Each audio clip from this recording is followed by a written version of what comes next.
So I don't know where you want to start off. I know all I really know is you had some issues with my discussion with Roderick Graham, Hmm. and I think you'll just really have to take it from there. One thing I would like to know is what experiences and what education or something do you have that would honestly make your opinion something that other people should care about? Cool. Yeah. Also, just want to say, I like am somewhat familiar with who you are. Like I saw you on Joe Rogan when that happened, um, and I was a fan of the conversation you guys had there. I thought you were spitting some important stuff, advocating for community policing, and like sharing a lot of information that people outside of police departments don't have. And I thought that was valuable. So I want to put that out there, Well, thanks. good I faith, want good to. faith discussion. I want to say I greatly appreciate that. I'm not doing anything differently now, even though it may sound that way. I feel like a lot of the environment around me has changed. And for Okay. a super instance, we were talking about in that podcast, I'm talking a lot about systemic issues. And that essentially means that policing as an institution has racial problems. And it does. But that doesn't mean cops are racist. And once it got to this rhetoric that like Gotcha. all cops are racist and stuff, that is not what I was doing in Baltimore. That is not what the Baltimore movement was. The Baltimore stuff was about reforms and making police better and better servants, not to get rid of them and treat them all as racist. And I think that has been a very bad line that the left has taken and kind of ruined potential progress. See, okay, that's helpful for me as well. I can tell we're already about to get into discussion, so let me state what you asked for first. I'm a PhD student in philosophy at the CUNY Graduate Center. Um, I specialize in ethics and epistemology. Uh, Moral, social, political philosophy is like my main thing. Professor I work with most is Charles Mills. You might be familiar with, some not, but some people watching might be familiar with his book, The Racial Contract. It was kind of taken up pretty significantly in mostly in like history and sociology when it was published, even though he's a philosopher and it was published as a philosophy text. He's I think a really important thinker, and he's become very influential and is now getting the recognition that I think he deserves. But his work is pretty squarely in racial justice um, Okay. tradition, I guess, Black radical tradition, inspired by um, Marxist critiques of capitalism and power, but advocates for now what he calls a Black radical liberalism. Actually, have his book right here, the most recent one, Black Rights, White Wrongs. Plug that for everyone, where he discusses Black radical liberalism, which I think is important because I think often on the left you see people uh, using liberal as a pejorative, and there's a sense in which uh, I understand that, and they're really probably just talking about like people like Joe Biden, moderate Democrats, and I get that there are reasons to be upset with those people for not following through on certain promises that they've made that are more progressive. But I think liberalism as a political philosophy, focused on the freedom of the individual, rights, and you know the ideal of equal treatment under the law is incredibly important. So I Okay. I confess To to set not the being a commie there. Good. To set the ground base for you, the first half of my dissertation is me realizing that I needed to have a solid worldview to even approach these police issues. And so I evolved a more modern version for neo-Kantian constructivism, and that's certainly what I am. Oh, That is you're a my, Kantian as well. Okay, yeah, that greetings, is brother. great. So that's definitely my worldview. I've evolved into a neo-Kantian constructivist worldview, a little bit of modifications for modern purposes. I would say that if you go by like classic liberal individual rights, things you said, clearly a liberal, and I don't subscribe to this whole left right. I'm back when Rage Against the Machine knew that the left and the right, the Democrats and the Republicans, were both evil things against the common man. And this age of rage on behalf of the machine has been staggeringly confusing for me. Got you. Okay, so good to know. So what did you do your dissertation in? So my degree is in business management because the problems I saw in policing I realized were managerial issues. So the study I did was going over all these police commanders. I had access to the academy. When they go to the academy, police officers, we have data that shows they enter in with a greater sense of morality than when they leave the police academy, even though they're giving training that we know is effective in other situations. And I wanted to figure out why this was. And a surprising result that I got to doing a thematic analysis and reading between the lines was that there's a massive confusion upon ethics, which we're going to hit to now, which is the mixing of communal or organizational ethics with individual ethics.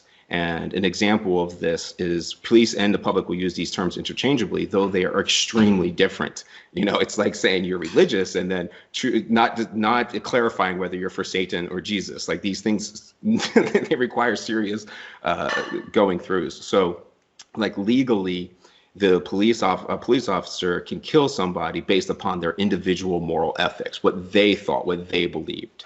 At the same time, we are all expecting that they will get the outcomes that we want because they will follow the ethical and moral imperatives that we establish as a community, and that they wouldn't follow their own morals. In the sense that, like, if they legitimately claim to be in fear of their life, was that what you're talking about?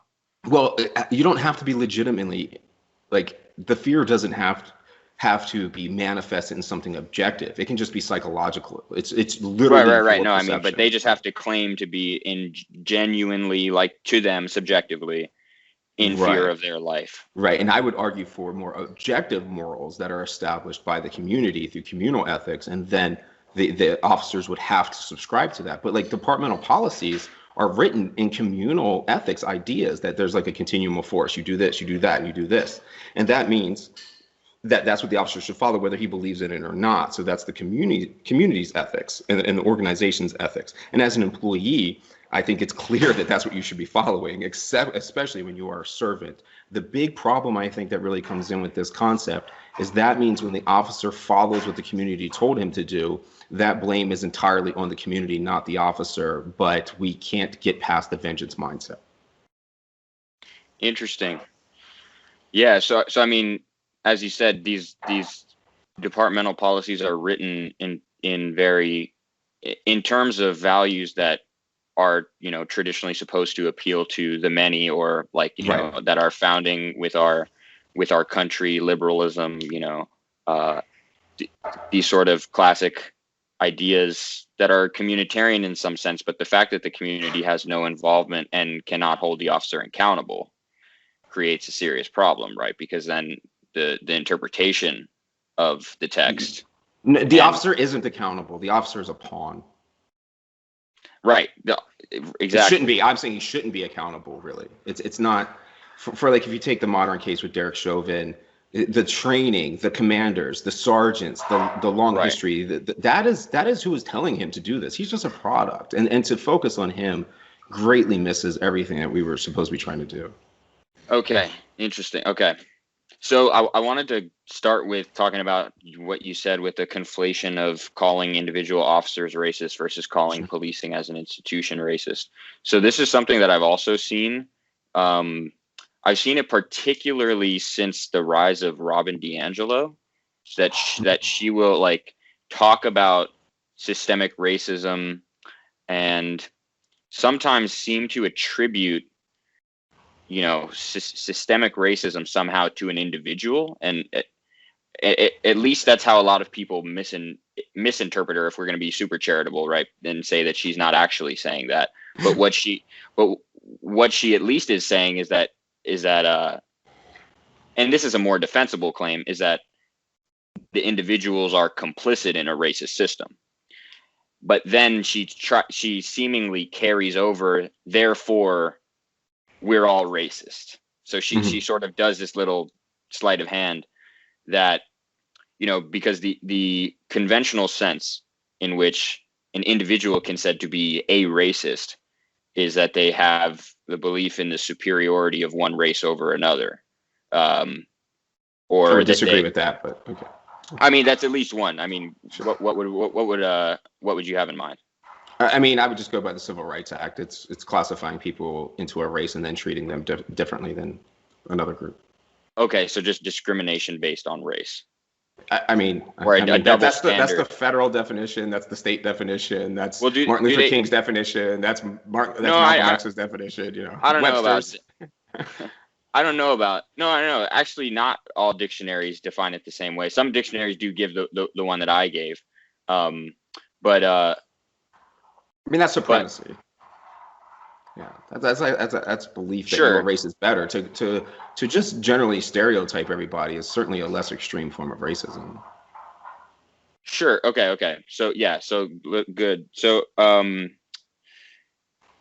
I was thinking about what should my terms be for this discussion, because there's so many different frameworks, and just for the sake of simplicity and clarity, I figured I should, should have in mind, okay, what is racism here? What is race?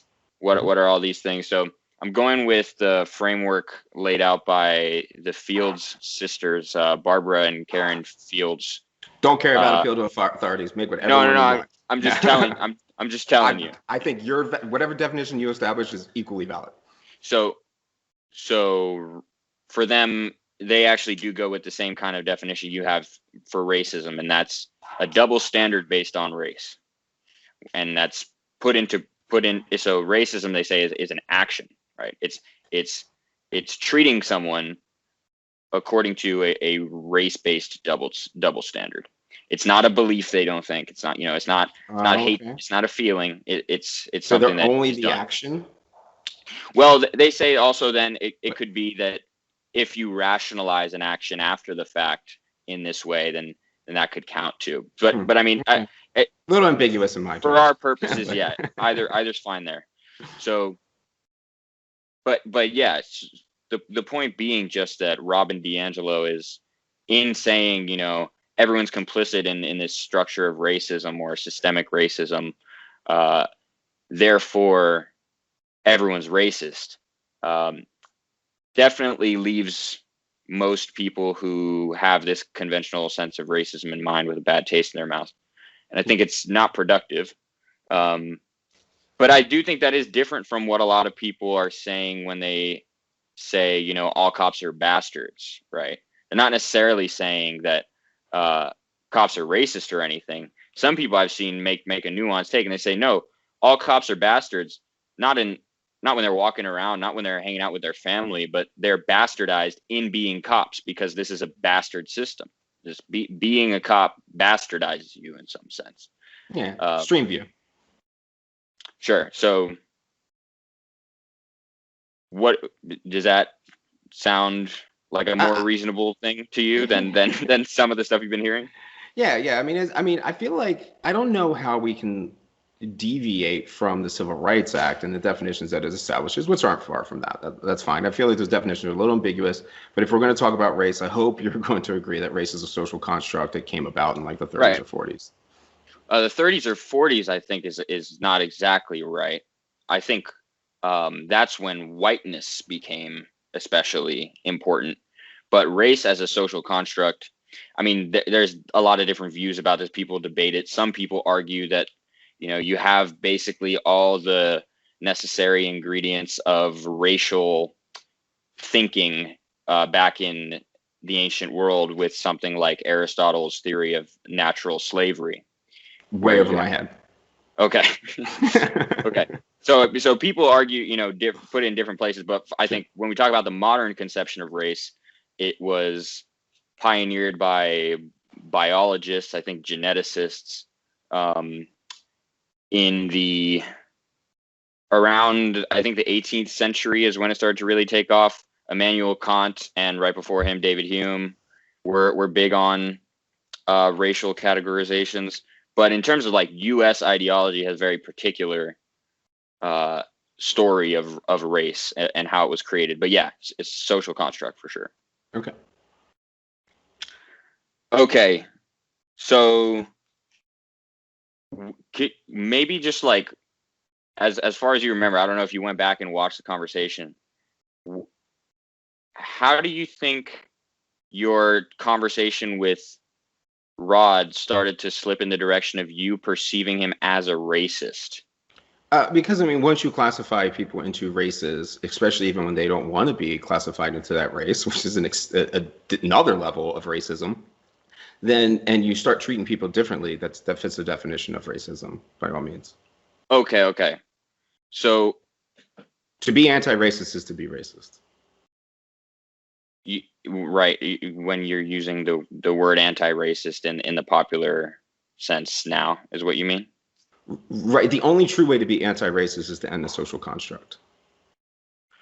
Okay, but you could. There's no way for the construct to exist without racism. It's impossible. Okay, so I want to end racism, end the construct.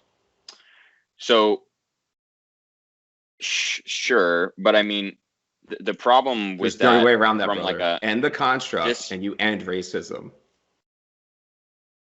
The problem from a legal point of view, in terms of taking this as a solution, is that you can't get into people's brains and turn their concepts off. You will eventually, because they don't know these concepts unless they're taught them. And I understand it's long term. I understand it's long term, but they have to be taught just as much as they have to be untaught. Sure. Right. But the fact that it is a long term project means that for now we're stuck with the concepts, right? No. For now, right? No. We should stop teaching them to people starting now, but the people who have them, wired into their social thinking. I had it wired into my social thinking. I broke out of it. So you claiming you don't see race? Is that the idea? Yeah, I mean, I understand what race is, but it's not real. I mean, I'm smart enough to be able to read a book and know that it's not real. I can understand what DNA is, and I know it's not real. Right. And I know it's not real as well. But so race not being real doesn't mean that there aren't still racialized groups. Of course there are. But to end the racialization is to end the concept of racism. You will never end sexism because it's not a social construct. Any social construct that is halting your progress and is stopping justice and equality in this world just needs to be killed off.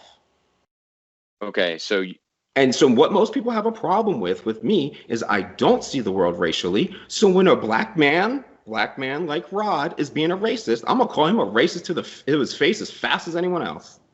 So I'm confused because, so I have two quotes written down from the conversation with you and Rod. And so one of them, the first one that I wrote down was, you said, I don't have anything in common with another person just because they're white, literally zero. You don't get to group me in with people that I disassociate with. Yep. So that goes with what you just said. The other one was, there was no concept of race until Black people in Africa sold Black people to America. The concept didn't exist before then. True. So so there you're evoking the concept. Yeah, I understand that I'm having a discussion about it, and I can't have a discussion with you right now if I just totally avoid those words. Okay, and I think, so I understand that, right? And I take that charitably, and I think the way to see how Rod is talking about race is to do that and sort of just I'm fine with an intellectual discussion, but if you're converting that to policy and to actions, like as you define, the actions are racist. Rod is promoting racist actions. It's your definition, not mine. So racist actions because he is promoting to group people racially and then to treat them discriminately. Yes. He's very clear about it. But what if he's not doing that? What if he's saying, look, this is a racialized group. They experienced this oppression in the past based on the illusion of race. What group, man? What group? This is where, we're going to break down in the same frustrations that I'm going to have, because you're saying this racialized group, and the only way to name that group is for you to take an authoritative position and label those people, and you don't fucking have that authority. How do you mean? Because what group are you talking about? How are you identifying this group? The only way to identify this group is to take your preconceived biases and you group them into a group and then say they are different. Go ahead and demonstrate otherwise. No, all you have to do is to look at who was treated differently by the people. Right, and you can never use a social construct to measure those people. You must use objective measurements. That's why I vehemently, how do you say that? Vehemently, but you're using a social construct. You cannot. If someone is treating differently, you must point to an actual action. You must say these people were lead poisoned. These people were had this happen. These people were sold into slavery. These people were this, and that's not every black people. A significant amount of the black people in this country that you're going to group sold the goddamn slaves.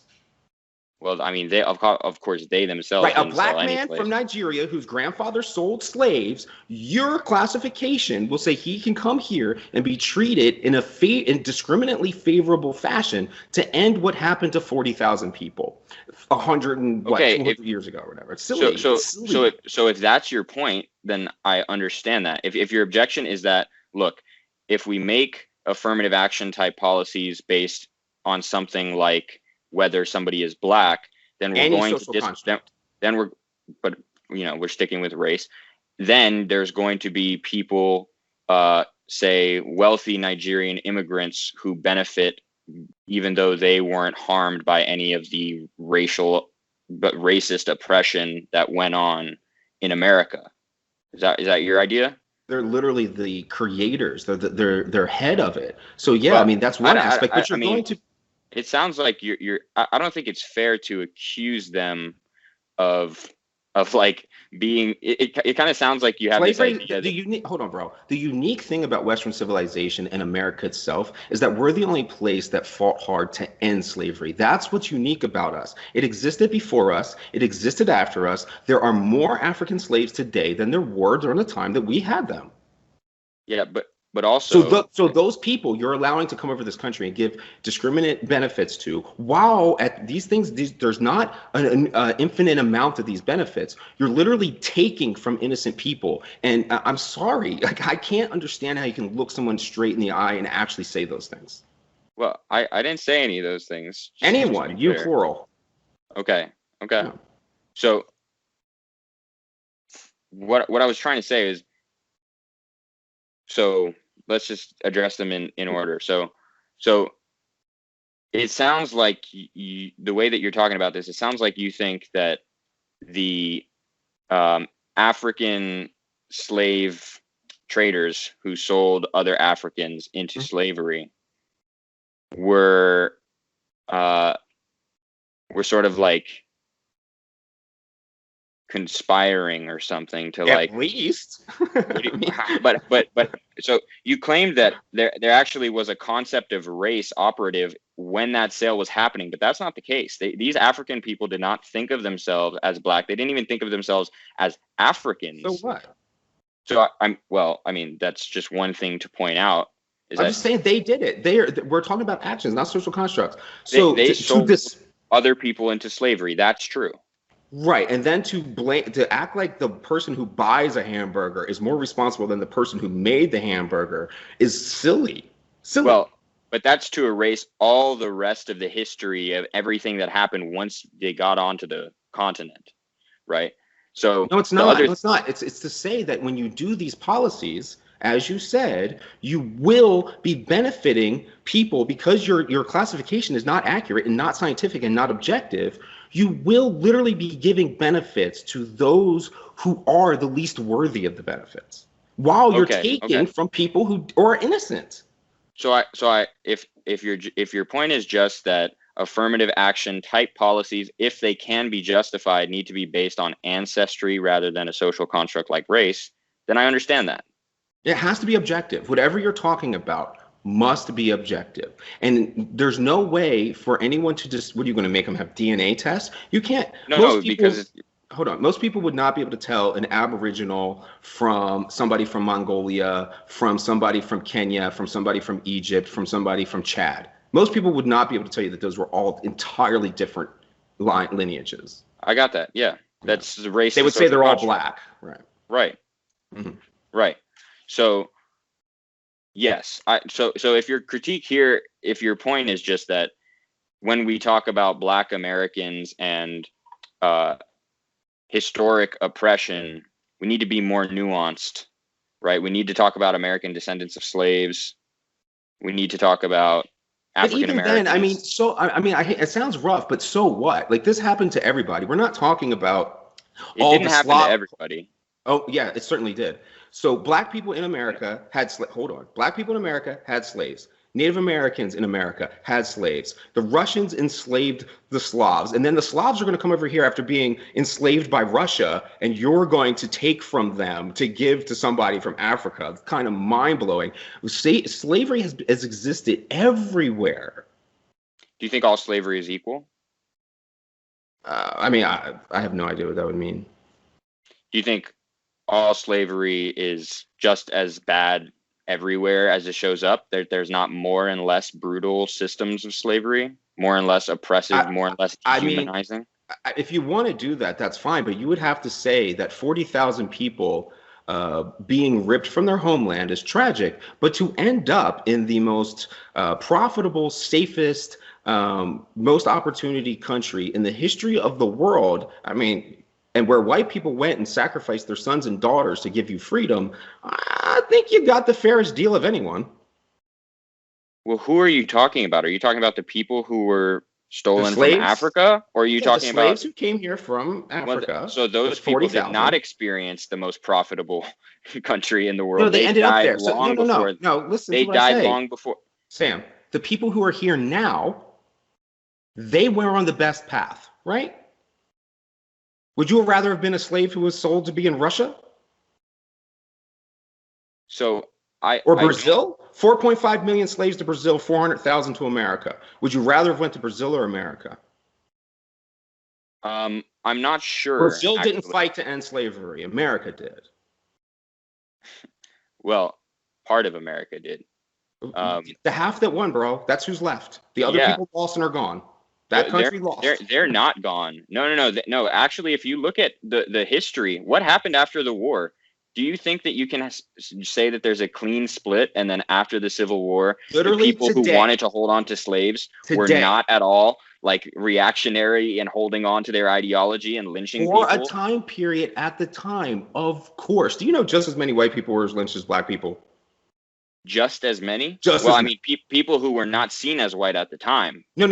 Literal white people, just as many. There is no literal white people. That's your whole point. No, by your saying, so the people that were here, the non-slaves, let's say this, non-slaves with really light skin were actually, there's more, but I'm just going to give you just as even as an approximation, lynched just as much as black people were.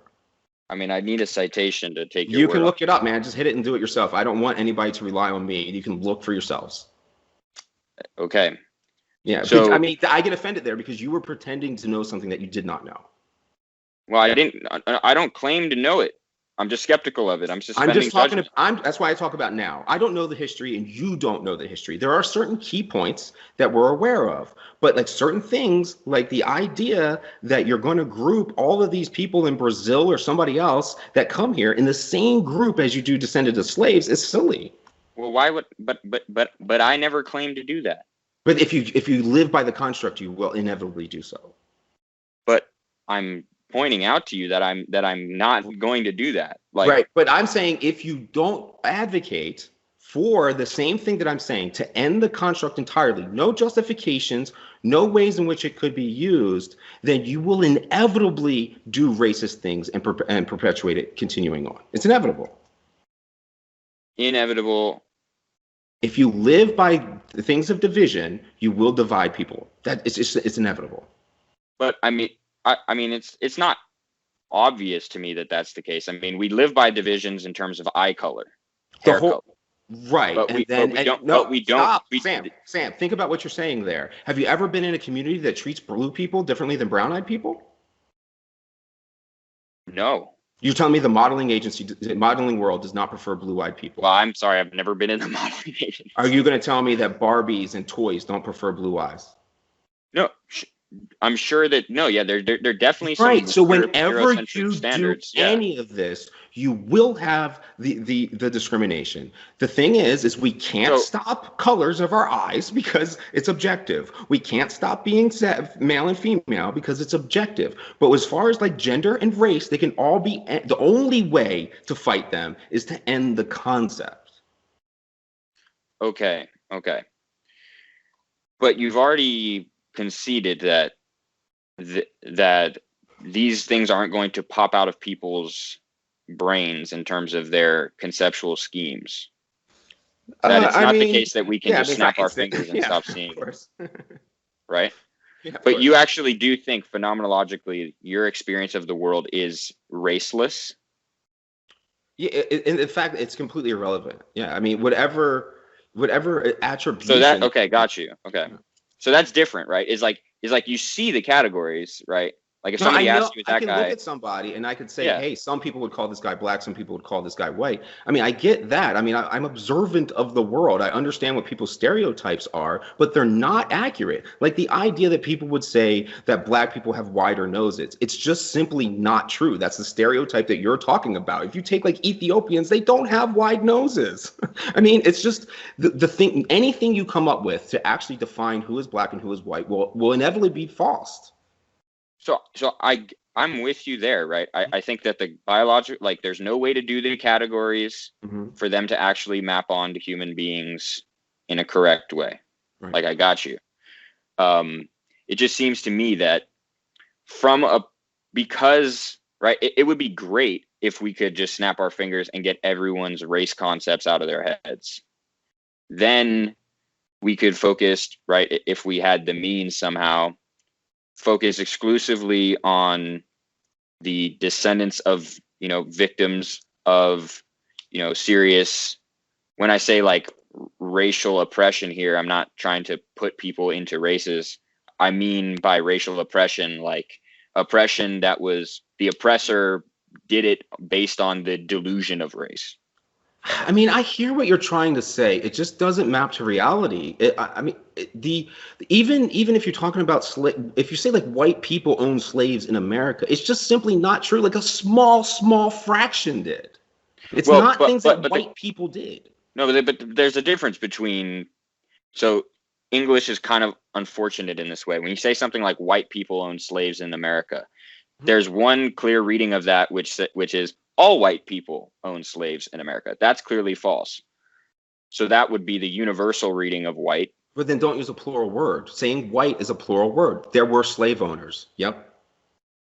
But so you see the problem? There were black slave owners. There were Native American slave owners. Any other worldview besides dropping them would place those right now, Native American slave owners have additional benefits than other people, and that's gross.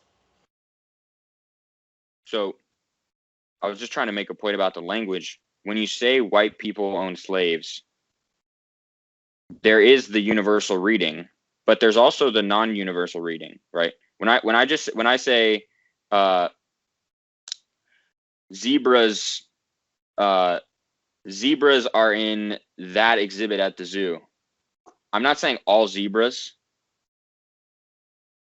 It's still a generic. It's still a generic use of the term, right? So there's two. I'm not buying that. Just so you know, it's a linguistic fact. I mean, like that. I get what you're saying, but it's just not to say white people did this, and then to think that other people are going to know that you mean some white people. Then say some white people. That's a linguistics fact. Like I agree that pragmatically, it's better for communication if we always specify.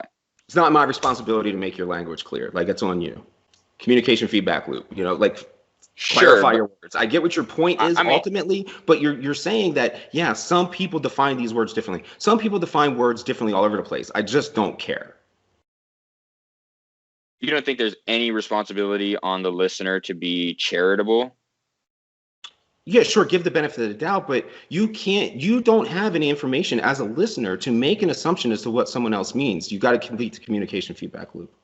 So you think that when somebody says white people own slaves in the U.S., they actually mean to communicate the claim that all white people own slaves in the U.S.? Yeah, they're definitely going to be saying like a Robin White idea. There are plenty that will say that, yeah, they're all culpable, therefore they're all part of it. They're all to be punished. Of course there are. Well, no, there's some people who say that. There are some people who say that, but that's a far cry from all white people owned slaves. Right, but they're going to say they did it vicariously. So no, people will say that they're all complicit in the system of racism. Exactly. That is a different claim. Right, but A all of different these claim. things are possible. That's the point. Any of these people can be saying all of these different things. To think that you know what someone else is thinking is an error. But they won't be claiming. No, there are some things that we can be pretty damn sure when we're talking to a sane person. And when somebody says white people owned slaves in the United States until the Civil War, they don't mean all white people, and you know that. Sure. I mean, there's nobody that would assume that there's enough people that have that kind of money. I understand, but that's the vast majority are going to think that. I get that, but there are people. Have you not listened to any black nationalists? I mean, come on, man. So I've listened to black nationalists. I don't think that they. You're going to think hear a that wide every array of white opinions. That's the point. Maybe it's not 100%, but you're going to get anywhere from 99 as a point of not 100% are being complicit to all the way down to it was only the actual people to blame who were there. You're going to have that entire range. To suggest otherwise is dishonest. No. I'm not going to suggest otherwise there. For sure, people exist on the whole spectrum of views about how much we should hate white people. So, right, and even if you're saying white people, like, I don't know what you mean by that. If you're talking about the Jews as being white people, they didn't own black slaves here. Sorry, didn't happen. So what do you mean by white people? That's what I'm trying to say. Inevitably, your definition of white will be wrong. So I got that. Right. But so then when you say white people did that, I have no idea what you're talking about. None. I have to clarify. But you've already agreed that for the purposes of communication, because racialized groups exist, even though races don't exist in human beings, that we kind of need. You have to have a background to know this. You have to have been taught this. So of people who have been taught this, of course, they can make more generalized and accurate assumptions as to what the other people, the person believes. I can do this because I know some of the things that you're talking about. I have a common history in this. But to think that you can say this to somebody who, I don't know, lives in New Zealand, they might be like, what the hell are you talking about? Sure, they might be. But right. That's why there's more to this world than America. I promise. Absolutely. Right. And if we wanted to have a discussion about race, internationally, globally, then we would have to change our terms for sure. I totally disagree. Right? That's preposterous. The people that come here, the idea is that they immediately entered into our racial system because they crossed our lines. Well, that's all our racial system can be, because it's a social construct. So race is indexed to a particular social environment. It's not. The whole world, man. The whole world is aware of this for the most part, right? No, but there are different, you can read these very fascinating testimonials from people who in Jamaica are white or are, mixed, in the U.S. are black, because our concepts are different. No, that's because somebody's doing that. To me, they're still nothing. Just because they experience that. No, agreed. No, agreed. Right. Agreed. No, they're still nothing. I'm just telling you, how they are racialized. No, that's only different. The people they interacted with. If they would have interacted with me and my friends, they would have had no idea. So they could have gone to any other country and done the same thing. It's not the idea that you're isolated in this is just not right. Well, I don't actually know what you're trying to say here, because you've admitted. Because you said we have to have a different conversation if we're talking about the way this exists globally. Because racial ideologies vary across space and time. The United States' racial ideology. All racial ideologies differ for each individual. You will never find two individuals in the entire planet that can even agree on the ideology.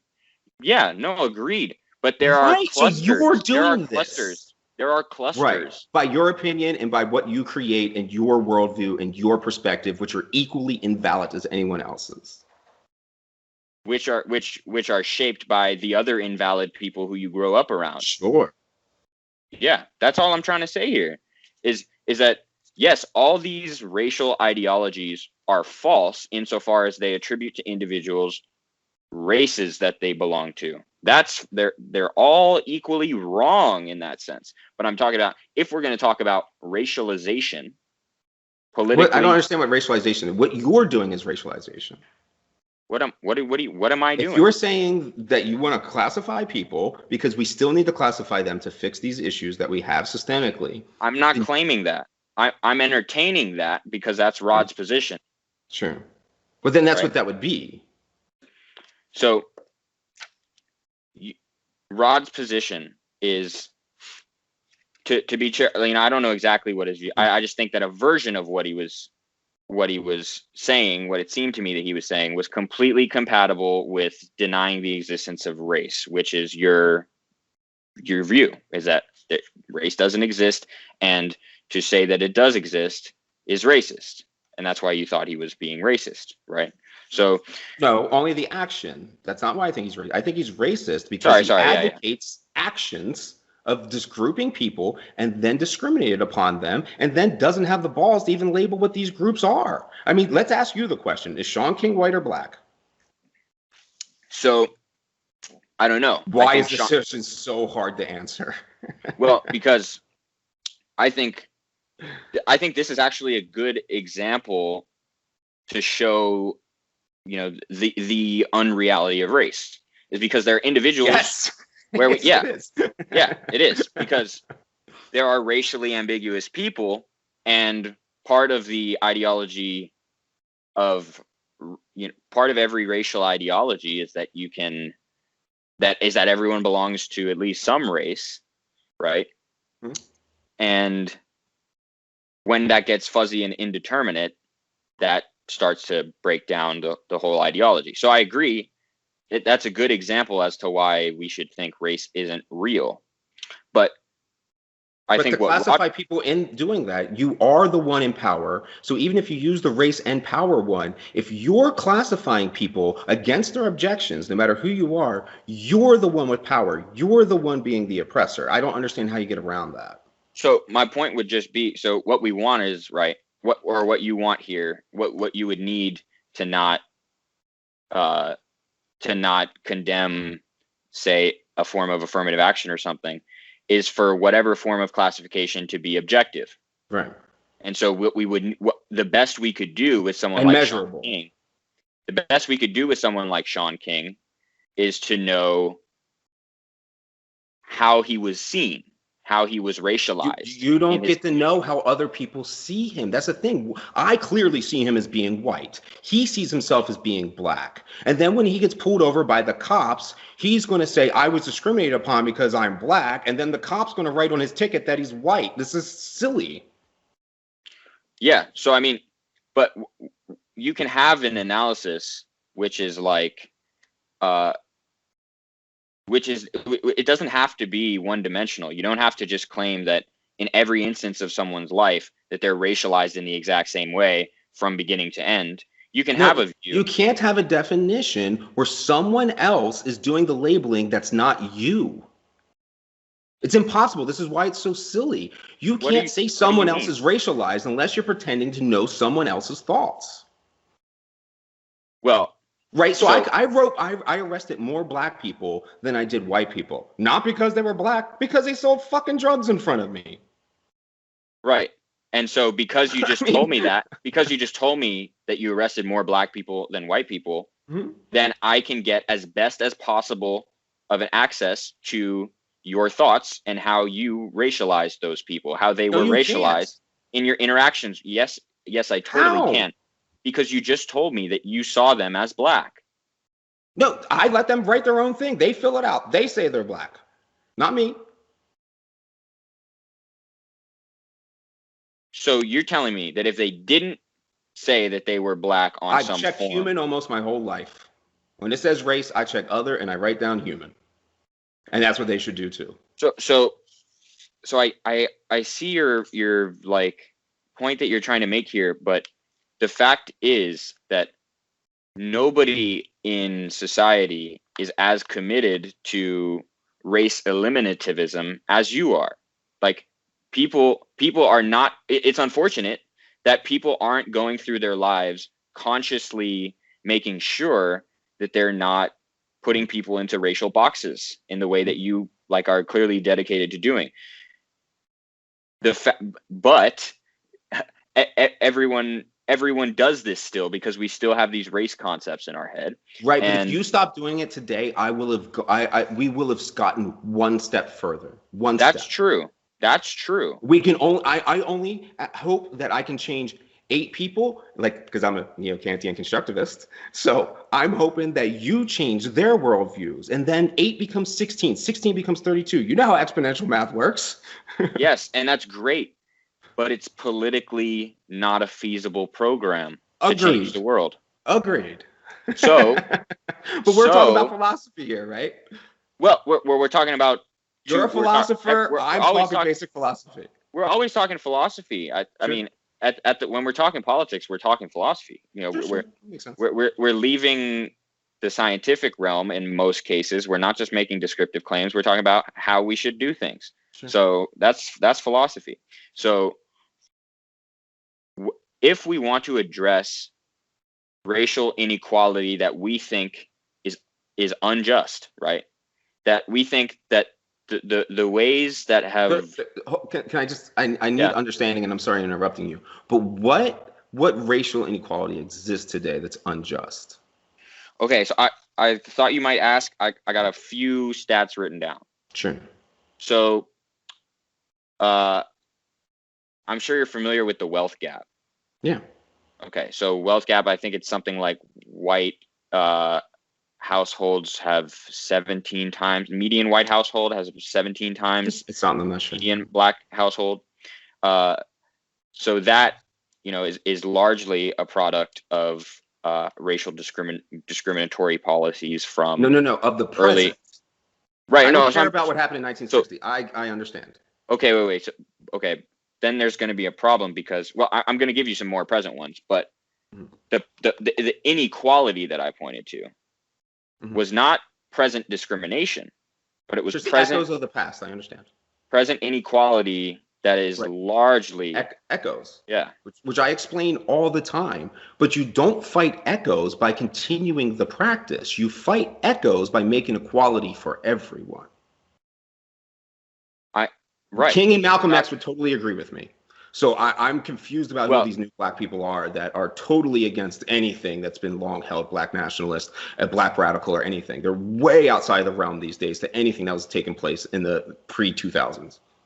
Well, so King focused a lot on emphasizing common humanity, which was crucial to the success of his activism.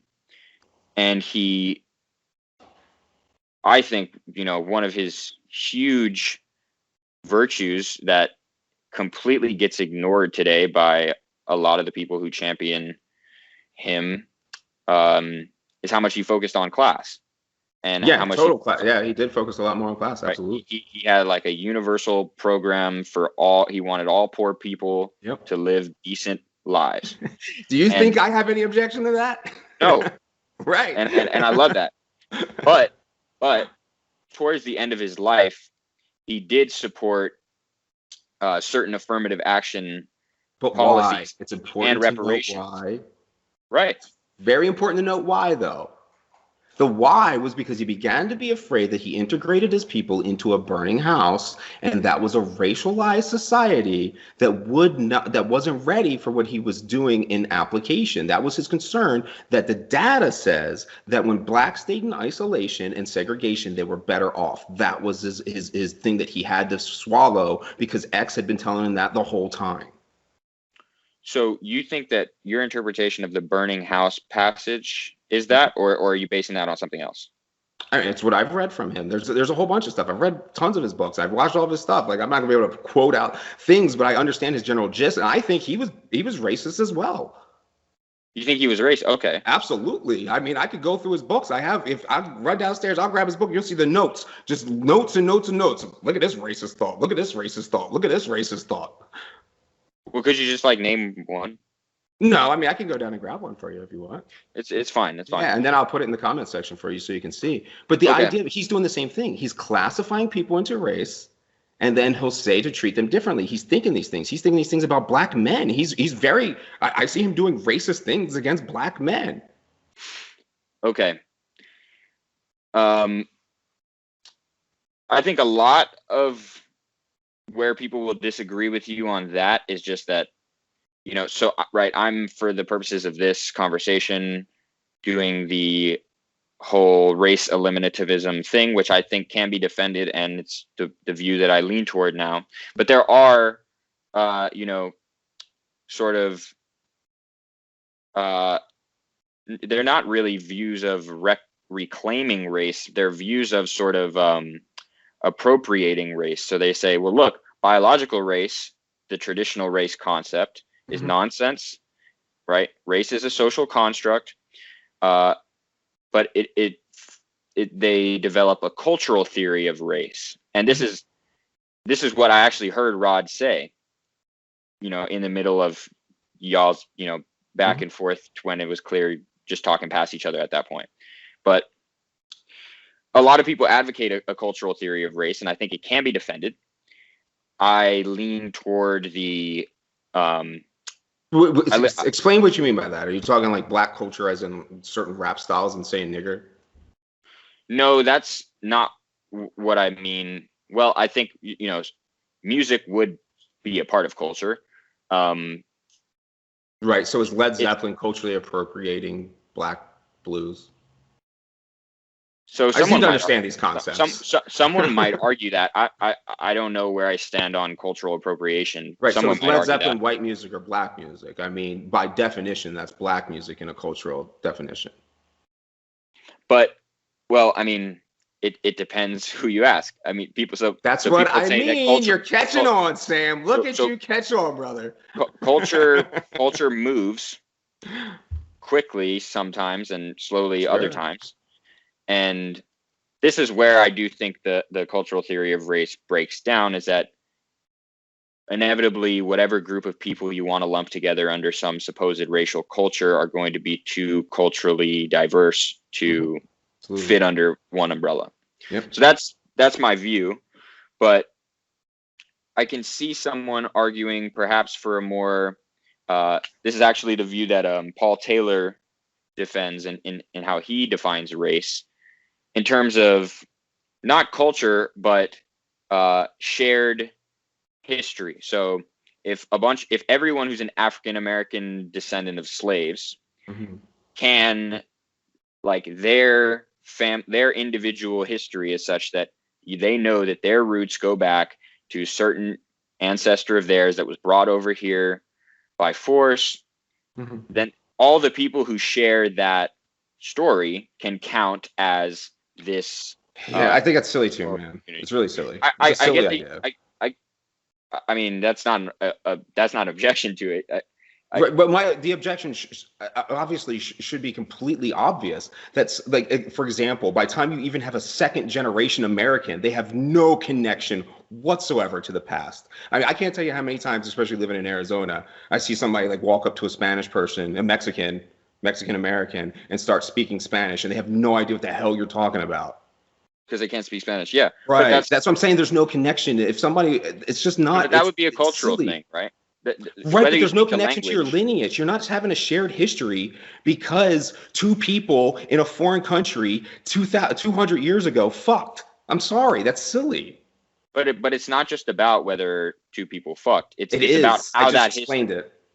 It's about how that history shapes your present. Doesn't. I just explained how the history doesn't affect the present. No, a kid right now. So you're going to tell me that if you adopted a kid of slavery descent from freaking wherever, then that kid would be living would be limited than if you would have had a white kid? That so you can't be a father to a black kid? No, that's not what I'm claiming. This would be a potential interesting objection to Taylor's view.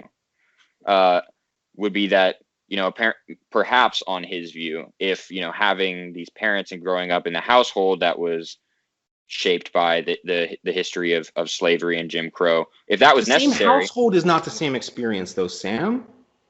I mean, I have brothers and sisters who I'm 16 years apart, and I'm not claiming it's the same experience. But I'm saying we're so close. We have our parents fucked in the same place that we all grew up in. and we have no shared common experience. Now, our great great great grandparents who banged somewhere in England, I have no connection to England. Like, It's I weird. get that, and I I mean, it understand just that. doesn't map to reality at all. Well, but I don't think that you're completely understanding it charitably here. Like, I he's don't not want to claiming understand something charitable. I'm a scientist. I understand things critically. you can be critical and charitable. Like, No. That is not the job of a science. The job of every scientist is to disprove you every other scientist and every fucking piece of paper they ever wrote. one of the first rules you learn when you take a critical thinking philosophy course is the principle of charity. Is that That's cool. It doesn't mean it's right. in philosophy, it's not the same thing as science. Science, the rules are clear. There's like there's no need for charity there unless somebody's just being, fast and loose with their language. It's a philosopher's job to prove the other philosopher wrong. No, not necessarily. Well, then you guys are fucking up, man. Sorry. Well, it depends on how you conceptualize You only learn through philosophy. mistakes and being wrong. So if you're not proving the past wrong, you're not advancing it. So, I mean, I think I misinterpreted you. Let me be charitable here. Good one. So, yes, critical scrutiny and correcting mistakes is a crucial part of philosophy. Because otherwise it wouldn't be scientific, and I believe it has scientific roots. So, influence, let's say. More like the other way around, actually. Agree, totally. Yeah. A funny side note before we get too far. I used to shit on philosophers and say, like, how can you be a doctor of philosophy of philosophy? And now Now I got converted as I went. By the time I was in like my second year of my PhD, I was like, shit, it's all philosophy, isn't it? It's exactly.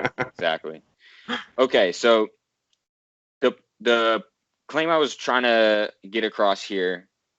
So, you said that you don't want to understand something charitably, you want to understand it critically, but you acknowledge that it's important to do both when we're doing philosophy. If I'm talking to my friend and I'm trying to just understand what they're trying to say, but if they're making a claim, I'm going to approach any claim very harshly and with deep scrutiny. No, you can do that while being charitable. I get what you're saying. You mean as an attitude? Yeah. Sure. Just in terms of like, you're not going to assume that the first criticism that pops into your head is applicable. Sure. So when Taylor defines race as a historical construct or as a social identity for which sufficiently shared historical ancestry between individuals is like the key criterion. So for, say, American descendants of slaves who share that racial classification, that itself doesn't give them any reason to be proud of their race or to identify with it very strongly, right? The reason that they pragmatically do that is because that history has been particularly salient in shaping their prospects in the present, right? Yeah, I find that that's just not accurate. It doesn't map on reality at all. So I would love to hear how. I mean, like I said with Rod, there was a percentage of descendants of slaves who became multimillionaires, and there were some of them who squandered every opportunity they had. The science is very clear that the key determiners of success in the modern world is determination and grit. It has nothing to do with anything else. Is determination and grit are the key degrees to success? Luck doesn't play any role? Oh, of course. I mean, luck's going to say the key ingredient that is within your purview. Okay, but the fact that a lot is not under your purview is relevant. There's nothing stopping anyone in America in present day from achieving anything they want to achieve. Except perhaps a wrongful conviction,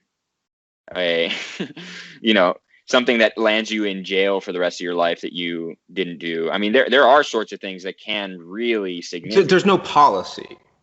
I understand there's individual actions and there's anecdotes, but there's no policy. There's no widespread issue. There's no official slavery. There's no, the only discrimination that officially exists today is things that are against Asians and white people. Okay, you're talking about some admissions policies, I imagine. Things like that. There's certain things. I mean, the idea that you can pull up any police department almost in the entire country has a black FO, has a black union. You have black college things. You have black this. You have black that. You don't see that with anything else. And as much as people get tired of hearing that, the more we extend into the future, the more it grows. And it's kind of ridiculous to see it in front of everybody's faces. Like it's okay. Like it's okay for there to be, for instance, a black student union at a college campus? Absolutely. That's you think that's a You serious think problem? you think a white student club would be okay? Do you think that they're comparable? Do you think that Yeah, they're absolutely. Because everyone's in the same boat in this country right now. everyone's in the same boat in this country? Right. So you would so Will Smith's kid should be able to join a black only special organization, and the poor white kid in West Virginia gets fucked. These are silly ideas and they're racist. Michael, so there I this is like kind of a pattern with your argument style, is that you'll focus on one case of a very successful individual, and then It's just an extreme example to show how they're wrong. It's just like how you end up saying, like, I'll always say when somebody starts talking about other people's intent that they're being benevolent, I always try to point out that Hitler thought he had good intent. And that's sure, that's an extreme example. But the point is you're right. even Everyone your thinks demon yeah. thinks that this is what they're doing. So I'm sorry, but when you're thinking that there's something different between a white kid, your argument right there was, isn't there a difference between a white kid and a black kid in America today? And I'm telling you, no. Well, no. That's not exactly what I said. So I wouldn't say that there's, that necessarily you pick any one white kid and any one black kid. So then explain to me, why should black people have their own special, segregated, classified by race, discrimination organizations? Explain it. So if there are if on average, some group is faring far worse than another, right? And if there are outcomes in which they fare particularly poorly, right? If there are plausible explanations of certain disparities that are, due to a kind of informal discrimination. Can I get a direct example, not like ambiguous? Sure. So that here's a good one. Let me, I never even read my statistics. Here we go. Okay. So in 2015, 14% of illegal drug users were black in the US. 14%. 64% were white. African Americans, black Americans, were 10 times more likely to be incarcerated on drug charges. Now, that's not because of, some magical feature of their melanin.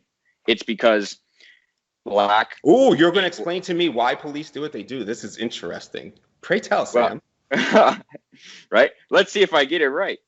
Presumably, it has to do with the fact that black people, far more than white people in the United States, are concentrated in urban cities. No. And it doesn't at all have to do with that? No. It has to do with proximity to violence. Okay, sure. So, so I was a step back, but I was on the right track. For sure, but right? I live in Phoenix. A black person in Phoenix is extremely unlikely to be arrested for a drug offense. Is Phoenix urban? It's the fourth largest city in the United States. Okay, I guess I've never been there, so I don't know what it looks like. I was thinking of urban in terms of like densely populated. It's first 4.5 million people here. Okay, cool. So I'll look like a fool for a few minutes. It depends where you are, because it depends. There's not a lot of violence in Phoenix because Phoenix doesn't have lead poisoning. Okay, so proximity to violence, then sure. Black people are closer to violence. Exactly. So now explain to me police patrol there more often. What violence are they closer to? Whose violence? White people's violence? Well, I thought we weren't. I'm asking. No, I'm just asking. By the worldview, for playing into the worldview, is this white people or is this white violence or black violence? It's going to be mostly Black and Latino violence, I think. No, Mostly black first. Yeah. Yeah, over 90%. So the minimal 92%. 92% of this violence that they're subject to is from other black people. So yes, the police respond to violence, and in that, innocent people who are in the proximity of violence get caught up in radically disproportional amounts of criminalization for anything, not just drugs, jaywalking. Yeah, they just interact with the cops more. They get harassed by the cops more. Yes, but it's the black people ordering this. It's an inter-community thing. This is not from the outside. So a black city. Wait. One second. Cops. One second. Because here, the way that you're describing this is extremely, extremely reminiscent of the very racialization that you demonize and hate so much. You're claiming that this is a black city, that black people are ordering this, even though many black people, right? Because the way you said black people would suggest all black people in the city, according to your logic. Yeah, I mean, you're a group, you're a city, you're writing the policies. You definitely get grouped all in together, yeah, in that condition, sure. But what I'm saying is there are many black people there, just like there are many white people in the U.S. who didn't own slaves. Right, but the majority is telling the police to do this. This is not something that's objectionable. The majority? You think the majority of black people are violent? No, the majority of black people in urban environments are the ones requesting, supporting, and asking the police to come and commit these actions. It's not from the outside. Okay, but this is literally an entirely black problem that there's discrimination within drug offense arrests. It has nothing to do with anybody else. It's an entirely the urban environment in a city, dense population, like you say, in those neighborhoods. Now, of course, that happens with white people in the same situation. Yeah, of course it does. It's just not as common right now. That's an echo that these neighborhoods are clustered together. That's an echo. So here's a good example of where it seems to me that you might be sympathetic, given the way that you're talking about, you know, how this would need to be addressed, to focusing on race in order to address the racial problem. Not at all. I think everyone that is subjected to a proximity of violence should be treated the same way. The objective measurement is the proximity to violence. Okay. Sure. Okay. So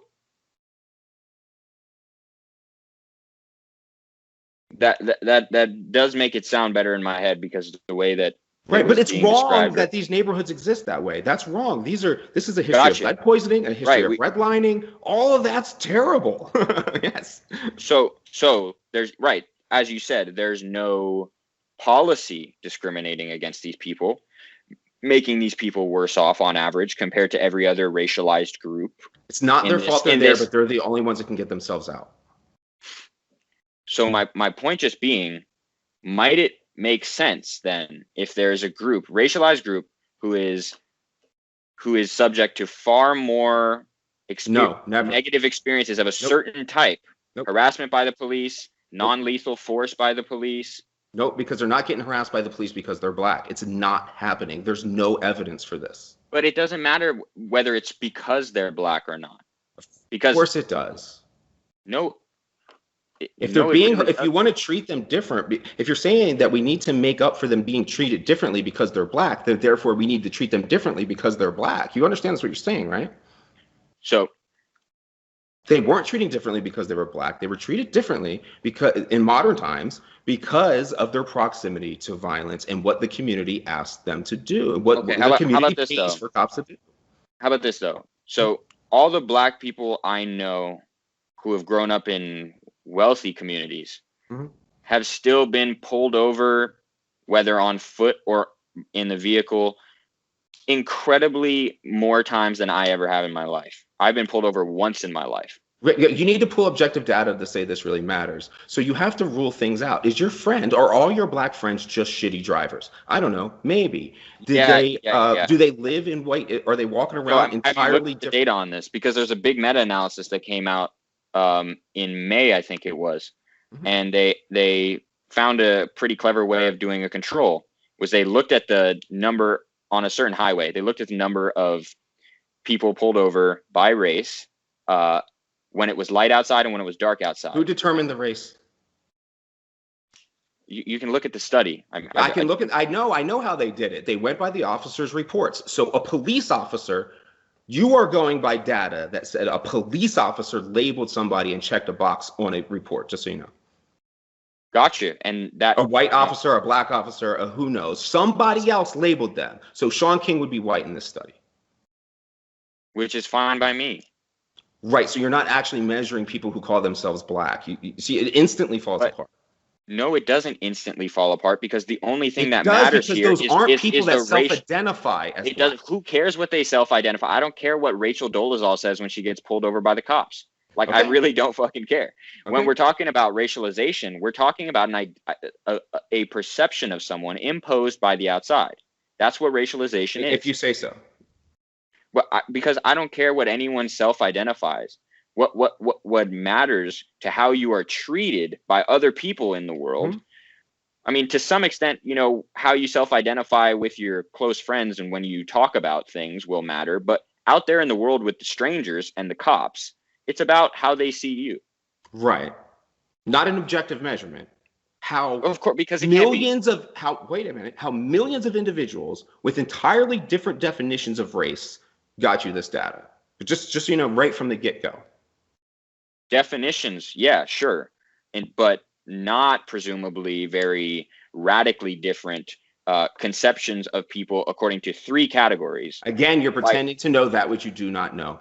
When police I'm not pretending to know. You are, because you don't know how the ticket goes. I said presumably. All I have is my best guess. Why are you saying that? Just ask me. I spent a decade as a cop. Just ask. We have to analyze the data. Right, and I'm telling you how the data is collected. You don't know. Yeah, no, you just told me, and I didn't think it was collected any other way. We have a ticket book, right? So every single place in this entire country, some places are going to do different things. Some places are going to say to do this. Some people are going to like not have racial boxes on it until they make a law. Some places are going to have something like in Baltimore where it says number 1 is black, number 2 is white, number 3 is Asian, and cops will do things like just check any block. You don't understand what the environment is like, where this data is coming from. The people collecting the data give 0 fucks about the data that you're analyzing. I mean, anything that's not a murder rate that comes from the police is just believing the police. Just believing the police. I mean, I'll send you the study. I'll rip it apart for you. Yeah. Go ahead. I can tell you right now. I mean, I've been in the sciences in this field. It's all this stuff is shit data because they're defining race in their own unique ways that don't comport to what is happening in reality. So what do you suggest someone who wants to know? A cop doesn't pull somebody over because they're black. I'm sorry. It doesn't happen. It's hard to tell. So what do you suggest we do to understand then? Just because, like you said, the data itself is all coming from the cops. Mm-hmm. Well, then the only other option is to listen to the cops, and that's the same problem. Of course. So that's the thing is you have to drop the concept. You can end up with people in the proximity of violence, people who are in a certain economic level, people who have objective measurements. You're going to find that the objective measurements map to reality way more accurately than the social constructs. Sure, but black people are not getting pulled over because they're black. It's not happening. One of the objective measurements, presumably, will be in a society where people racialize each other. One of the objective measurements, it seems to me, ought to be, if we want to have a full and accurate assessment of what is the case, one of those objective objective forms of analysis, one of those objective variables we'll need to focus on is how the officers are racializing, perceiving the race of the people that they're interacting with. And it's as varied as the individual. It's pointless. So you don't think that there's any continuity in No, as I explained in that conversation with Rod, if there's anything that you can see in the data, black cops are more violent against black suspects. White cops are more violent against white suspects. If you want to if you want to live in a racialized society, and you want to go by those measurements, then that's the truth. But I'm not. So I'm not one of the people who wants to focus on individual instances of, police violence and what race the cop was. I don't. Now you're making a black cop arresting a black person be an act of racism, and it makes no sense. No. Not an act of racism. Not an act of racism, but a data point in what can be described as a larger trend of racial inequality. Right, and those things were present in the past. There's no data saying that right now. All the data says the exact opposite. As I've just demonstrated, and I posted on the Twitter thread, anyone go to my Medium page, look up the sickening truth behind state violence, the numbers behind it, the article I wrote on Medium, and you will see black people are 16 times less likely to be killed by police. If you want to live in a racialized society, less likely to be killed by police, yes. According to than whom? Than anyone else. Than anyone else? Yeah, everybody else together. Take all the other groups, take them together. How are we breaking it down though? Is it terms of overall percentage of the population and just who gets killed, or what? Or is it? I mean, I'll explain to you. You're talking about proximity to violence? No, all black people. Take the whole generalization. That's what you were saying. Generalization. I'm telling you the generalization numbers. So the simple fact is black people commit 53% of the murders. So that's violence. Police respond to violence. So black people should be 53% of the killings, but they're not. Wait. That is a leap. That is a leap. It is not a leap whatsoever. Yeah, it is, because what percentage of the population commits the crime of murders? I don't see at all why there would necessarily be a direct correlation between that and what percentage of people get killed by the cops, because committing a murder responds to violence. I just explained that. No, I know that they do that, but in a murder case, who's being most violent should have the times that the police respond. That sounds to me like a very simplistic way to think about this, because 53% of the murders, it could be the case, presumably it is the case, that when they're caught, it's not in the act or anything like that. It's way later. They Why are you saying that? You don't know that. How many attempted murders are stopped in the act by police? What percentage would you say? I mean, I wouldn't say they're stopped, but the suspect is apprehended or identified at the scene or quickly thereafter. Of cases where you ever have a suspect, at least half. At least half. You're vastly more likely to. Have you ever heard the concept of the first 48? I'm not sure. So there's a TV show based around the entire thing with homicides. So if you don't identify the suspect and have good evidence within 48 hours, the odds of you solving your case are pretty much gone. So it's almost the only way that things are caught is immediately. Yeah, but immediately after is not what I was asking about. I was asking how many murders get prevented by police. That's almost an impossible thing to prevent. It's an impossible thing. Exactly. That's what I'm saying. It's impossible, right? So this is one reason when people say connection. Police respond to violence. The people who are being violent should have the percentage of their violence should be the number that they're engaging with the police. What? I don't know how you. There's so many assumptions built into that. You have to assume. Assumption. Give me the first. You have to assume that. So the only people being killed by police are people who are convicted. No, again, we're talking about generalizations. We're not talking about only. We're talking about. This is not how you do statistics, though. It absolutely is. That you go, okay, let me find out how likely someone is to be killed by the police. Not an individual, a group. A group. And then I just say black people commit this percentage of murders, even though it's a very small percentage of that group who's actually doing the committing of the murders. So what? This has nothing to do with what we're talking about. So what? How are you doing these statistics? Because they are in black areas. So it's obviously. If that's Do you want an answer, Sam? go ahead. Okay.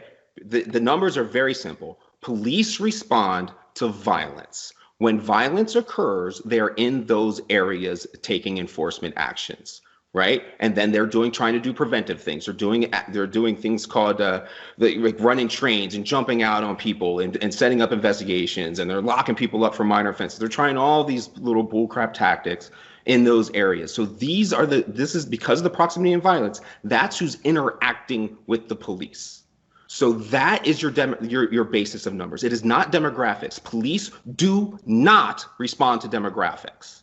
They respond to violence. And if you commit 53% of violence, then you should be somewhere around 53% of the things of the police engaging you. It's obvious. Don't you see the problem, though? No. They commit more than 53% of violent crime. I only go by murder. I told you this. No, pay attention to what I'm talking about. Anything that's not murder and a dead body is nothing but a cop's reporting. Crime is a measurement of police activity, not citizen activity. So the only thing you have is murder. The only thing you have is bodies. That's the only thing you can objectively measure when it comes to policing and to killings and crime in this country. Everything else is a false data point. Then I don't understand why so many of the people killed by police were never charged with murder. So many of the people killed by police were never charged with murder. They were never murder suspects in the first place.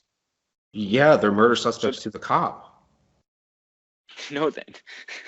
Yes, they are. The cop is legally acting in self-defense of himself or others. That's. Yes, I know. But as a prerequisite, the police, the crime is the life of the officer. It's an attempted murder on the officer. Absolutely. So that's what they'll say, right? But you're not calculating those perceptions of the officers in your overall number of how many people are convicted. Yes, I am. The officer's perception is that they are less likely to kill a black person. They take it into mind and they racialize them and take less force. Less. Okay. I mean, there are people who have studied this very seriously. Roland Nobody Fryer like has his me, whole. So go ahead and call their names because they ain't done shit like me and they'll never battle it. Okay, I mean, I've been doing this for a long time. I would really like to see you in discussion with talking about your statistical methods with Roland Fryer. Go ahead. Go appeal to this authority and tell them. No. You need to find a problem with it. What I'm telling you is it's 100% accurate. 53% of the violence.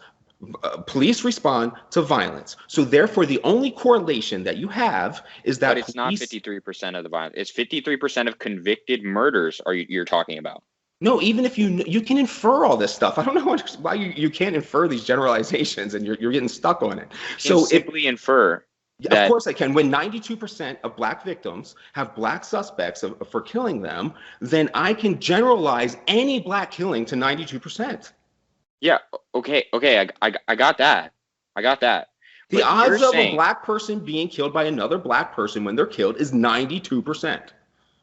That's a vast generalization, and to argue with it is stupid. No, I'm not arguing with that. I'm arguing with your claim that because black people commit 53% of murders, they should be in the ballpark of being 53% of police violence, because police respond to violence. Instead, they're vastly less than that. It's literally a version of, if you're going to say racial discrimination in policing exists, it exists pro-black and against everyone else. Dude, I'm not making any claims about how racist the cops are right now. I'm not making any of those claims right now. I'm just trying to scrutinize your statistical method here, because there are so many people who are killed by the cops where there's no murder. I get that you said the cops single digits. If you're talking about somebody like George Floyd or Mike Brown or Freddie Gray, that's why there's so few of those names. It almost never happens. Statistically, it's zero. It's not zero. It's It's small. statistically, it's zero that somebody who went after the police weren't fitting the legal parameters for being killed by police. It's statistically zero. All right. I mean, I really don't see us making progress on this talking Dude, point. you have over 1,000 police killings per year. So just 5 years ago, there was 1,500 police killings. 1,500. That's it. Most people think it's over than that. Most people in a recent study, you can pull it up right now. No, I saw. Think that Yeah, 1,000 black people have been killed by the police, and that's in a year. preposterous. There's It's only wrong. right now it's about 13 unarmed black people, and only a fraction of those, single digits, is probably less than that. You're probably talking 4 to 5 people a year who are killed innocently. Those are crimes. Yep. Yeah, no, I'm not going to debate that that the media has spun a narrative and that most Americans are uneducated about the reality of how many Black Americans are killed. But you said many, and it's single digits per I wasn't year. talking about Single black. digits I wasn't talking about black millions. people. It doesn't matter. wasn't- Then we can go up to 26. So it was 26 last year. I Of wasn't everybody. just talking about unarmed people. Well, if you're armed and you're being engaged by the police, you're going to be legally fucked. Sorry. No, I got that. But the Yeah, I point mean is you're never going to be able to say that they're innocent. If you're armed and you're engaged with the police, that's going to be a losing they're battle. not counted in the 53 in the overall portion of where you get that 53% figure. Yes, because I'm never counting charged everybody. with murder. They're not charged with murder. You don't have to be charged. If there are 100 black bodies laying on the street, I can infer that 92 of them were killed by black people. That's it. Okay. I'm not. I really see no progress on this point. I don't understand how you're struggling with that. I've just watched it back. Just explain to me just tell me what I need to clarify. I mean, I already have. Like, that's why I feel like we're not making any progress. Is that I've said it. I feel like you're giving up. Which is okay. No, I'm not giving up. I mean, I know I am giving up on this point because I think that there's clearly we're not getting through to each other. I'm not understanding what your objection is. I would like to understand. I get that. I get that. I'm telling you, I really have no interest on discussing this particular point any longer. I feel like I've made my point clear. People will see what I was pushing back against. Okay. So I mean, it seems to me that the fundamental disagreement between you and so I mean, I would like to return to the whole point, because many times when Rod was trying to describe how his family's past has impacted his present and how him and his ancestors being racialized in the United States as Black, being an American descendant of slaves, and his ancestors, right, his family before him living through certain policies meant that they didn't get certain benefits that white Americans got around at the same time. So what? And that meant that his family did not have the kinds of financial resources that a white family from the same. You can't say that. You can't say that. If a white person was living in the same neighborhood with the same conditions, it would be exactly the same. That's not true. So there's nothing going on in this country. There's zero evidence. If it was the same neighborhood, limits your opportunity. No, sorry. If it was the same neighborhood, yes, sure. But back in the day, there were no same neighborhoods. Those neighborhoods were segregated. So what? Those segregated neighborhoods were doing better. Okay, it doesn't matter whether they were doing better compared. Yeah, you're using a data point for when it was better. It won't comport with your worldview. So that's like arguing that because nowadays, we're better off than people were in the Stone Ages, the Holocaust is irrelevant, because now we're all better off than we were. It's absolutely irrelevant for the life of any Jew being born in America. Completely irrelevant. The Holocaust is the fact that the Holocaust happened and the anti-Semitism that motivated it and spread because of the Holocaust does not impact any Jew living today. It doesn't limit their opportunities in America whatsoever. So if they you can make up like other people don't like you. I mean, I don't like dudes that have long hair. I think it's bitchy. There you go. How about that? Does my opinion of you matter? if you happen to, get into office and start to push this rhetoric, and then hate crimes start to happen against, dudes with long hair, then yeah, I might argue that that was relevant. That because it's present day. But okay, that's fine. I'm just talking about how opinions don't matter. If I just have an opinion about somebody, if I don't like black people and I do nothing against them, my opinion would be irrelevant. But so you're pointing out that people have opinions. I don't fucking care. That's stupid. Of course people have opinions. That's not what I'm pointing out. I'm pointing out then that point out something clear. That opinions shape policy. False. Opinions don't shape policy. The people they don't enacting shape policy. It, they contribute to it. That's what. Okay. Sorry. Semantic difference. They contribute to policy. Sure. But almost everything is going to contribute in some way, shape, or form. Not everything. Sure. I mean, racism would arguably have spawned the welfare state. How about that? So I'm, racism.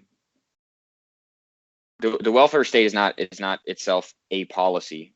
I'm talking about particular things, such as, you familiar with the what is it called? The GI Bill after World War II. Sure. Yeah.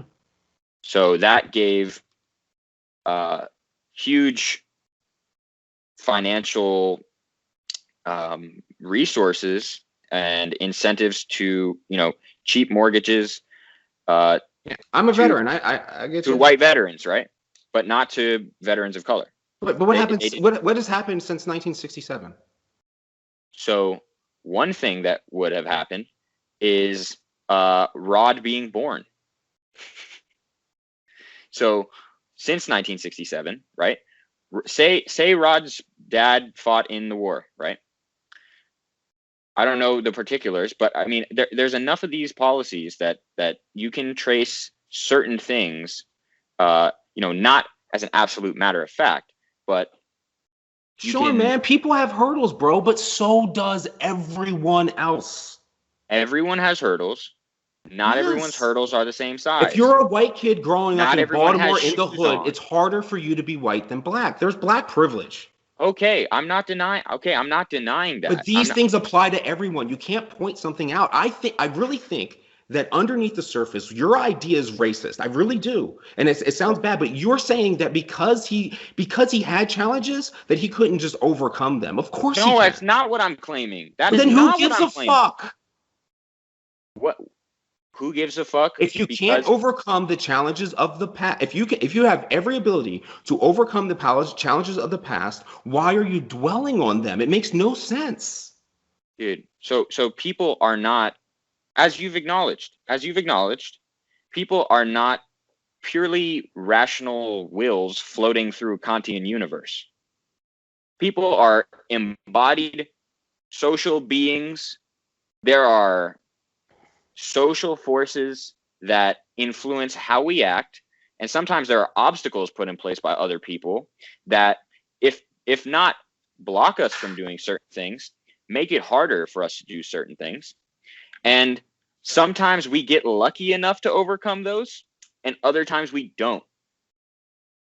And so, again, I understand that there's luck involved, but determination and grit, you can do the research. Anyone else can pull it up and look and see. Got that. But if, as long as you can see that luck matters, then the fact that, racist policies that put certain obstacles in place, even if they did not prevent any. I'm sorry, this is just it's just so mind numbing that what you're promoting is racial policies in response to race. You and Rod are both argue that there's a justification for using racism to fix racism. It makes no sense. Well, right. So you're advocating to group people by races and treat them differently because of things that happened in the past, and blame race instead of all the millions of other variables that are out there. No, I'm not. I'm trying to help you see how there's a more charitable view of Rod's. I don't take racism in any charitable view. Okay. I'm just not going to. I mean, you can There's say I'm wrong for that. there's a version of what Rod is proposing that is not racist. Explain. It's based on the historical suffering and oppression of racialized groups, which you admitted exist, not races. How do you determine these groups, and what timeline do you draw the distinction?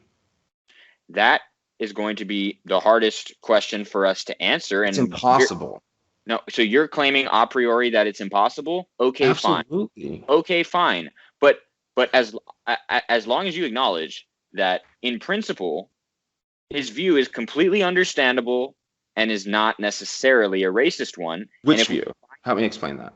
And if we can find the means of identifying historical oppression based on racialized group rather than race, because race doesn't exist, and we can then... What do you mean by oppression? See, the thing is whenever you define these terms, you eventually have to hit something objective, like the mortgages, right? So like getting mortgages back with redlining.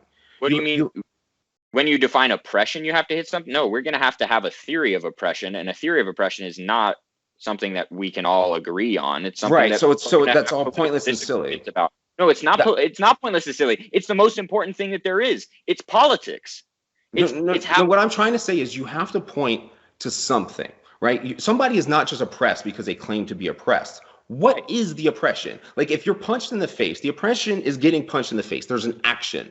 So the actions are objective. So you only focus on the actions. Otherwise, you're being racist, 100%. That's fine. But there are plenty of actions that we can focus on, like being barred from collecting a benefit that people other than you are allowed to collect based on their race. It no longer exists. We're talking about historical oppression here. No, was there oppression in the past? Absolutely. We are talking about modern America and what we should do today. I don't give a fuck about 1967. Why does everyone do that? So, because you have to draw lines somewhere. All that time is just irrelevant. What is happening today? What objective things are standing in people's ways today? Fight those things. It ain't rocket science. If you want to be consistent, really consistent, all racial oppressions in the past. Maybe. Because as soon as you acknowledge it, it's the past. I mean, you're going to have to draw a line. I totally disagree with you. I mean, if there's have to draw a line. You're just wrong. You're wrong, Sam. If there's a policy that says the GI Bill policy you're just talking about, that currently existed, it would exist in the past and the present constantly.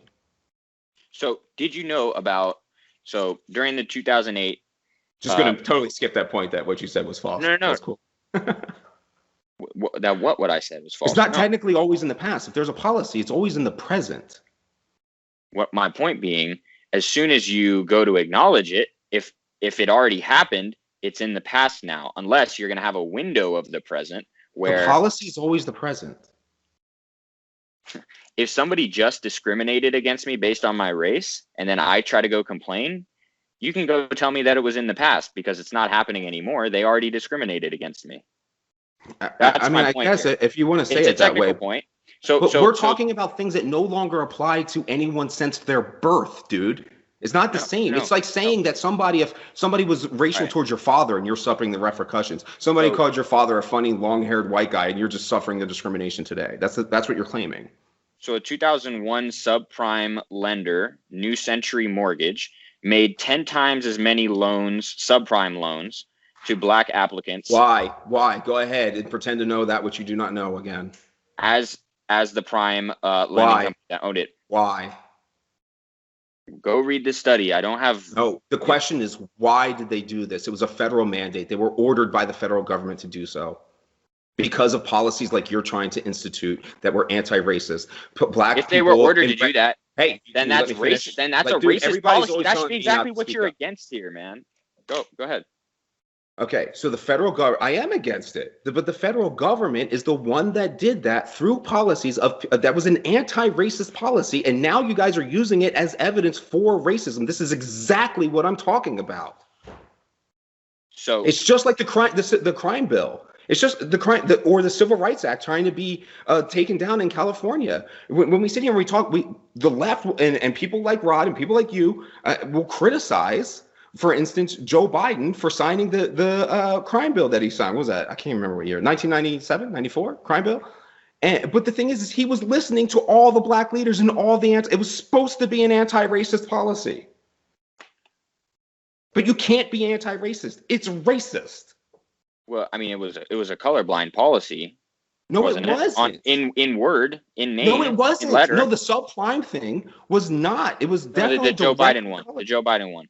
Yeah, sure. That was colorblind in principle, but he was listening to black police reformists. He was listening to the people, the same, like the so that's movement. An admission. That's an admission that a policy can be colorblind in principle and still have racially systemic. Total agreement. It can be an example of systemic racism. So how are you so confident? Outcomes. Absolutely. So how are you so confident that that's not happening at all today? Because there's no policy that is doing that directly. We'd have to look at the outcomes. But there are outcomes. Here's one. There are, in a world that continues to live by racist categorization, there will continue to be things that at least look like racist outcomes. Yep. Well, so then here's at least one place where you've contradicted yourself. Okay. Is that you claim that there are no racist policies holding anyone back. And so if you want to, if today there are no policies with direct or racist intent. Yeah, but that doesn't fucking matter because it doesn't matter. Yeah, I get that, but that doesn't matter. And once you prove a racial outcome disparity, the policy will also supposed to become illegal, unless, of course, you're a Harvard student. Wait. If you prove that a policy has racist outcomes, then it will it will be considered illegal. It violates the 1967 Civil Rights Act, 64 Civil Rights Act. Absolutely. No, it doesn't. Sure it does. Well, I mean, racist outcomes. How are you defining that? I mean, you just defined one with the mortgage thing. That's why it became illegal. I mean, you literally just gave an example. So that would be one where it has to be like that they found out that these people are discriminating based on race. But there are ones where there's no discrimination based on race happening, and yet you can have a racially disparate outcome that has no intentional division, of course. Right, and that would be a racist outcome to you. Yeah, it'd be a racist outcome. It would be a racist outcome. A racist outcome doesn't mean it's a racist policy. So police can have a racist outcome, but it doesn't mean they're being racist. Okay, interesting. But for some reason, all that matters when you say there's nothing holding anyone back, all you mean is the fact that there are no policies that have racist intent? There's a mechanism for anyone to achieve anything on an absolutely legal and equal playing field right now. Absolutely. If it's not, it's illegal. So what else are you going to do? I mean, can you make it more illegal? I mean, what do you want to do? You're presupposing that we live in a perfect meritocracy, and that's just not the case. I'm not supposing. I'm not. I would adamantly object that we live in a meritocracy. So then, why are you claiming that? Because the opportunity doors are open for everyone. The doors of opportunity, equal opportunity, absolutely exists. I mean, okay. And it sounds very different when you say these different things. Because when you say illegal for any policy to discriminate, any policy, any law, it's illegal for it to discriminate on sex, based on gender, race, I mean, whatever, age. All of those things are illegal. What are you going to do more than make it illegal? But the outcomes are legal. You can have racist outcomes legally. Of course. And then you need to go back to the drawing board on your policy. Well, a lot of people are going to disagree with you about that, unfortunately. But so, I mean, the idea that black people, going by the construct, of course, are disproportionately arrested for like the drug offenses that you bring up before. This is something I've been screaming about for years. I mean, this is what I'm known for, talking about that stuff. So then why would you say? So then why would you say something like, "There's nothing holding anyone back racially at all in this country"? Because there's nothing legally doing it. There's no legal law, and are there people being held captive in their basement and can't have freedom? Of course, but those are crimes. There's no one legally being limited. Well, There no, are crimes. There are always crimes. It's like people that yell at me and say, "How are you ever going to prevent all cops from doing something?" I can't prevent no, no, cops no, from no, being no. criminals.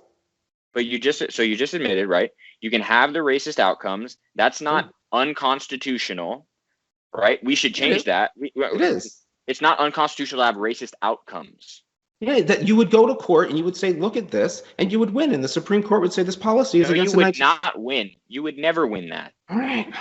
No, you would need them to show that they're discriminating based on, right, that you're having Why did the disparate Wells treatment Fargo stop doing the subprime mortgage loans? because they found out that they were discriminating based on race, not that there was just a racist outcome. Wrong.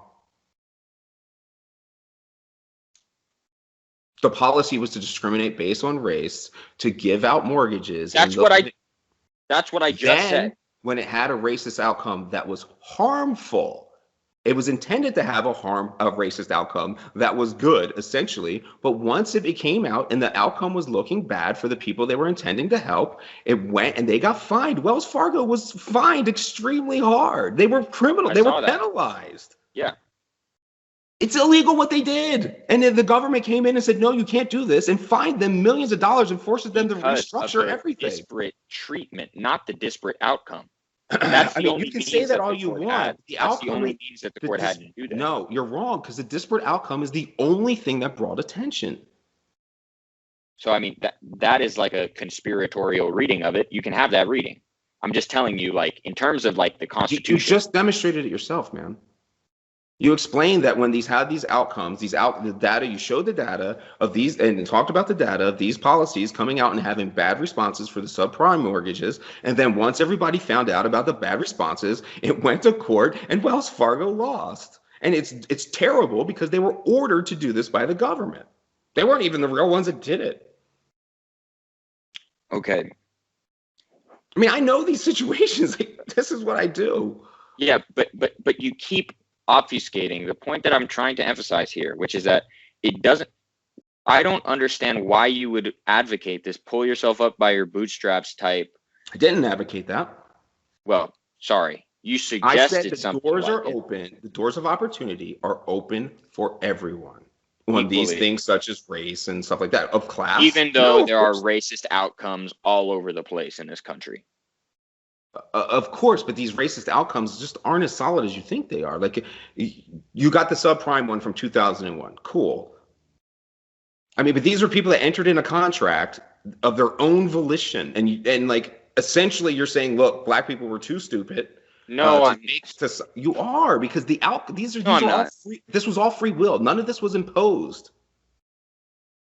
You're saying, you're literally taking a black person's free will, and then when it doesn't turn out the way that you think it should, then it's someone else's fault. A lot of times it's just their fucking fault. No matter who you are. Because you couldn't pay a loan that you signed and agreed to. That's nobody else's fault, really. And even today, like in Baltimore, there's no one trapped in the hood. You need like $50 and you can get out of the hood. These are choices. People have their own volition and their own rights to have self-determination and self-initiative. $50 to get out of hood. I think I'll call it there. To be continued. Have a nice night. That's a weird ending.